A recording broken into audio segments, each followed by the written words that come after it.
여러분 안녕하세요. 예수님의 마음으로 사랑과 축복의 인사를 드립니다. 교회에서 지난 주일 광고를 드렸듯이 이번 돌아오는 주일을 우리가 사랑방장의 날로 정했습니다. 교회에서 모세 혈관과 같은 사랑방을 중심에서 섬겨주시는 방장님들 한 분 한 분을 축복하며 사랑합니다.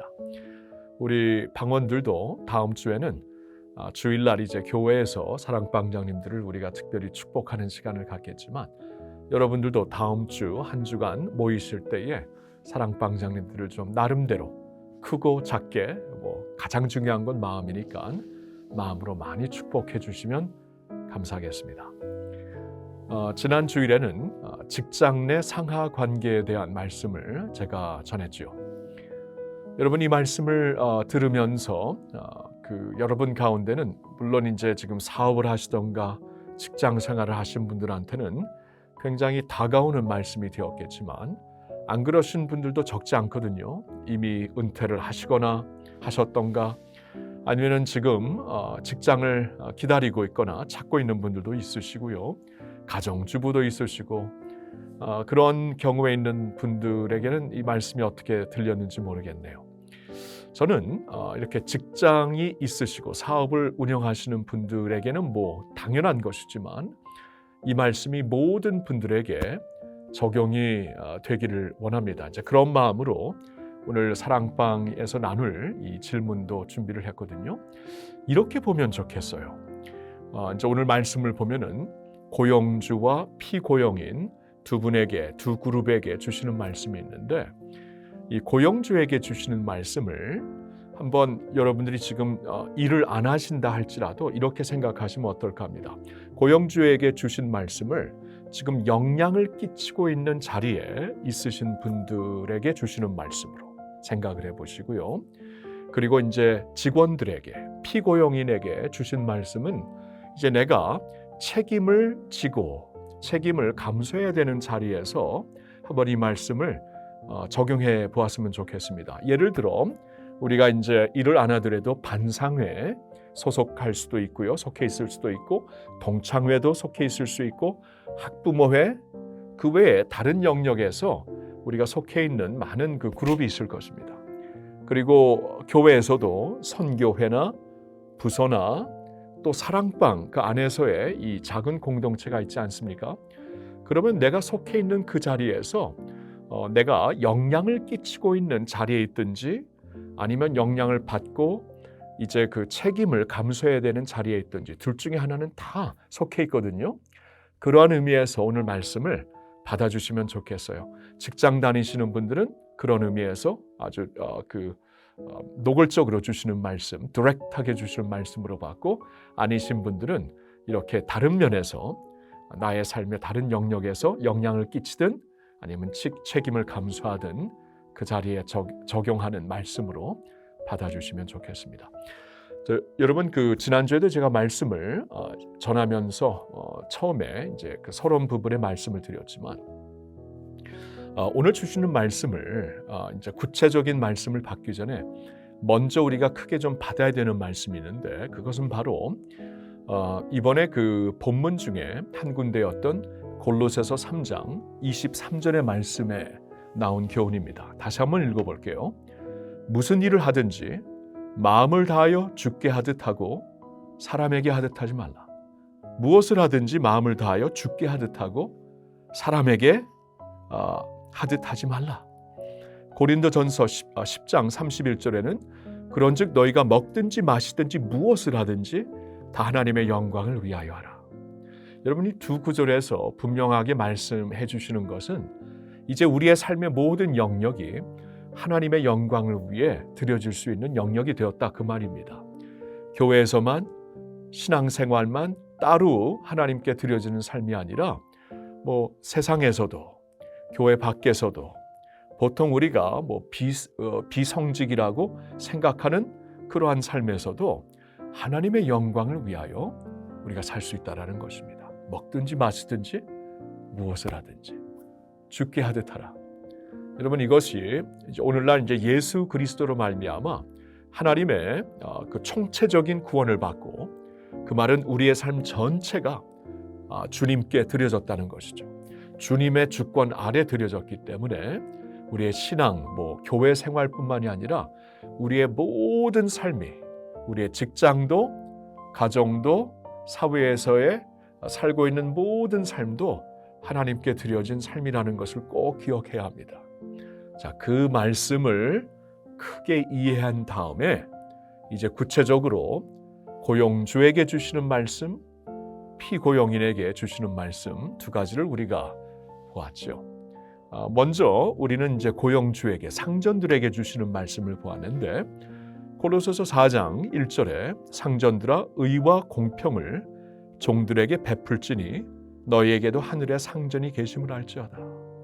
의와 공평을 베풀라. 이렇게 하여야 그 자리에서 하나님을 영화롭게 할 수 있다라는 것입니다. 의와 공평을 베풀라는 것을 다른 말로 한다면은 공정하고 정당하게 직원들을 대우하라 그 말입니다. 공정하고 정당하게. 그러니까 그냥 퍼부어 주는 게 아닙니다. 여러분, 하나님은 그런 것을 우리에게 요구하시는 게 아니에요. 나중에 구제할 때는 다 구제하더라도 여러분 일터에서는, 나의 일의 영역에서는 확실한 원칙이 있어야 되고 공정하고 정당하게 일한 만큼, 그리고 그 전문성이 있는 만큼 대우해 주는 것이, 그게 이제 하나님께서 원하신다라는 것이죠. 여러분, 저는 하나님의 사람 요셉을 좀 생각하고 싶습니다. 요셉의 경우 그가 이제 영향을 끼치는 자리에 있을 때 꼭 이렇게 하더라고요. 그 보디발 장군의 집에 그가 들어가서 이제 나중에는 그 보디발 장군의 모든 그 영역을, 집의 모든 일을 맡게 되는 관리자가 되죠. 집사가 되죠. 그렇죠? 그랬을 때 보디발이 요셉에게 모든 것을 맡겼다고 합니다. 왜냐하면 요셉을 통해서 정말 주인이 하고 싶은 모든 일을 모든 일꾼들에게, 모든 종들에게 행했다는 것입니다. 정당하게, 공정하게 요셉이 일을 했던 것, 직원들을 또 종들을 이렇게 관리하고 또 그들을 이렇게 대우했던 것을 보디발이 보고 믿었던 것이죠. 나중에 감옥에 들어가서도 애굽의 그 감옥의 간수장이 모든 일을 요셉에게 맡겼다. 왜냐하면 요셉이 맡으니까 모든 질서가 잡히고 사람들이 이렇게 막 그 데모를 하거나 여러분 그 감옥에서는 충분히 그럴 수 있잖아요. 그런 일이 없었다라는 것입니다. 요셉은 그 자리에서 공정하고 정당하게 대우를 했던 것이고, 나중에 이제 바로의 총리가 되었을 때도 백성들을 잘 이렇게 돌보고 다스리지 않았습니까? 백성들이 이제 신뢰했던 것이죠. 요셉을 보니까 공정하고 정당하게, 그래서 축복의 도구가 되었던 것입니다. 그 자리에서 축복이 되었다. 저는 그래서 오늘 두 번째 질문을 우리의 자리가 어떠한 고용주의 자리가 될 수가 있고, 아니면 지금 일하고 있지 않는 상황이라면은 우리가 영향을 끼치고 있는 그 자리에서 어떻게 우리가 복이 될 수 있을까? 어떻게 축복을 흘려내보낼 수 있을까? 이것을 한번 생각해 보자고 질문을 드렸던 것입니다. 자, 이렇게 고용주에게 주시는 말씀이 있는가 하면은 또 이번에는 피고용인에게, 직원들에게 주시는 말씀이 있습니다. 자, 성경에선 종이라고 얘기했지만 그렇게 우리가 적용할 수 있겠죠. 3장 22절을 보시면은 종들아 모든 일에 육신의 상전들에게 순종하되 사람을 기쁘게 하는 자와 같이 눈가림만 하지 말고 오직 두려워하여 성실한 마음으로 하라. 성실하게 자신에게 맡겨진 업무를 감당하라 그 말이죠. 성실하게, 눈가림만 하지 말고 성실하게, 정직하게, 부지런하게, 충실히 그 일을 감당하라는 것입니다. 여러분, 우리가 지금 직장에서 종업원으로 또 직원으로 일하고 있다면은, 또 직장이 아니라면은 사회의 여러 그 공동체 안에서, 조직 안에서 책임을 맡고 있는 자라면은 이렇게 하라는 것이에요. 성실하게, 부지런하게 할 일을 하라. 그게 하나님을 영화롭게 하는 것입니다. 그 자리에서 내가 하나님을 어떻게 영화롭게 할 수 있을까? 이렇게 할 수 있다라는 것입니다. 여러분, 요셉의 삶을 한번 다시 볼게요. 요셉은 이 고용주, 이 지배인의 자리에 있었던 것만 아니라 항상 그는 누구를 섬겨야 되는 자리에도 있었죠. 보디발을 섬길 때 그랬고, 보디발 집에서 애굽의 감옥에 들어가서는 간수장을 그렇게 섬겼고, 그리고 나중에 국무총리가 되어서도 바로를 그렇게 섬겼죠. 근데 요셉을 보면은요, 하나님을 섬기듯 위에 있는 분들을 섬기더라고요.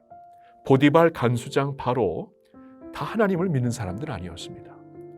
그러나 그 자리에 나를 인도하신 하나님의 섭리를 믿고 그 자리에서 충실히 성실하게 죽게 하듯 섬겼다라는 것이에요. 그렇죠? 어떻게 우리 위에 있는 우리를 관리하고 지도하는 분들을 잘 섬길 수 있을까? 무엇이 기준이 되는가?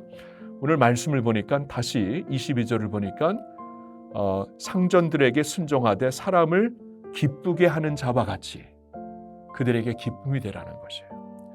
보디발에게는 기쁨이 되었고, 나중에 이제 미세스 보디발 때문에 누명을 쓰긴 했지만 간수장에게도 기쁨이 되었고 바로에게도 기쁨이 되니까 하나님께도 기쁨이 되었던 것입니다. 여러분, 그 자리에서 나를 지도하는 분을 어떻게 기쁘게 해드릴 수 있을까? 그게 기준이 되어야 한다는 것입니다. 지난 한 주 우리는 이제 스승의 날을 맞이하면서 또 스승의 주일을 맞이하면서 선생님들을 축복했는데요. 여러분, 훌륭하신 선생님들, 우리의 삶에 큰 영향을 끼쳤던 선생님들 한번 생각해 보세요. 그분들에겐 이 두 가지 면이 있었습니다. 자신의 지도권 아래에 있는 학생들에게는 늘 축복이 되는, 복이 되는 선생님이었고, 자신의 위에 계신 지도부에 계신 분들, 교장 선생님이 될 수 있겠고 교감 선생님이 될 수 있었겠지만 그들에게도 또한 기쁨이 되었던 것이에요. 그렇죠? 그런 분들이 훌륭한 선생님이었습니다. 위에 분들에게는 기쁨이 되고 성실하게 함으로써 또 지도권 아래에 있는 자들에게는 축복이 되는. 여러분, 그렇게 할 때에 우리가 하나님을 우리에게 주어진 삶의 영역에서 영화롭게 할 수 있는 것입니다. 그래서 오늘 세 번째 질문에서도 여러분이 이제 직원이라면, 종업원이라면, 아니면 책임을 감수해야 되는 자리에 있는 자라면은 어떻게 우리를 지도하는 분들에게 기쁨이 될 수 있을까? 이걸 한번 같이 나누면서 여러분, 우리의 모든 삶의 영역에서 하나님을 영화롭게 하실 수 있기를 우리 주 예수님의 이름으로 축복합니다.